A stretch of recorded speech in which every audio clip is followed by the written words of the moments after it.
Samantala, milyong-milyong piso po ang kadalasang ginagasto sa kampanya ng isang kandidato sa pagkasenador. Ang halagang yan, halos hindi naman pala matutumbasan ng itinakdalang na buwan ng sweldo ng isang senador. Nakatutok si Lay Alvin. Noong araw ng proklamasyon ng kanyang kabiyak, sabi ng asawa ni Senator-elect Grace Poe, hindi siya magibitiw sa kanyang trabaho sa pribadong sektor dahil di naman daw sila mabubuhay sa sweldo ng isang senador. I'm going to continue working where I am right now. I'm the breadwinner of the family. Working in government doesn't pay that well. Sa laki ng ginagastos para sa pangangampanya, may mga napapaisip. Magkano nga ba ang take-home pay ng isang senador? Dahil sa salary standardization law, naitaas na ang sahod ng mga senador, 90,000 pesos kada buwan. 103,000 pesos naman para sa Senate President. May nagsasabing maliit ito kumpara sa kita ng mga top executive ng mga pribadong kumpanya. Pero bukod sa sweldo, merong allowances ang mga senador bilang miyembro ng iba't ibang komite sa Senado. Ibang mga ginagawa, as I said, chairman sila ng mga committees. Kung may mga travel sila, may mga allowances sila na malalaki, nakakabawi sila. They can make bawi legitimately . Ayon kay dating Senador Aquilino Pimentel, mas maraming komite, mas malaki ang allowance. Iba pa ang allowance kapag miyembro o opisyal ka, halimbawa ng Commission on Appointments, Judicial and Bar Council at mga electoral tribunal kung saan merong ina-appoint na miyembrong senador. Bukod pa ito sa regular na travel at representation allowance. Bihin mo na lang, mahina siguro 200,000. Mahina yung legitimate yun, kasali yung mga allowances.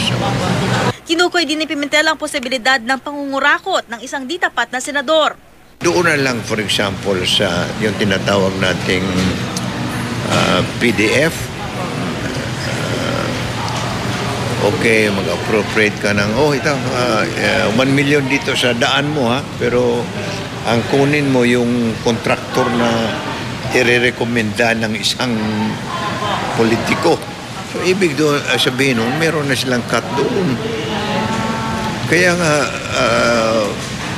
dapat nga yung bagay na maiwasan talaga ng ating mga public officials. I can cite to you the experience of Singapore. Sa Singapore daw, medyo kukunti ang corruption doon kung meron pa naman because ang mga public servants are well compensated. Maybe we can use that kind of an experience. Meron ding budget ang bawat senador sa pagpapatakbo ng kani-kanilang mga opisina. Kamakailan nga, nagkasagutan sina Senate President Juan Ponce Enrile at Senadora Miriam Santiago dahil sa pamimigay umano ni Enrile ng ₱1,000,000 cash gift noong Pasko sa ilang mga senador.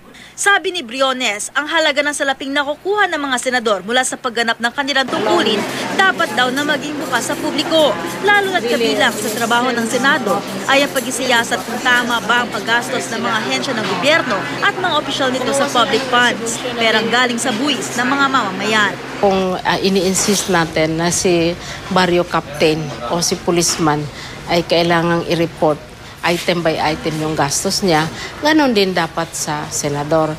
Kasi ang pera na ginastos ng pulis at ang perang ginastos ng senador o ng presidente ng Pilipinas ay pera din ng bayan. Lay Alves, Nakatutok, 24 Oras.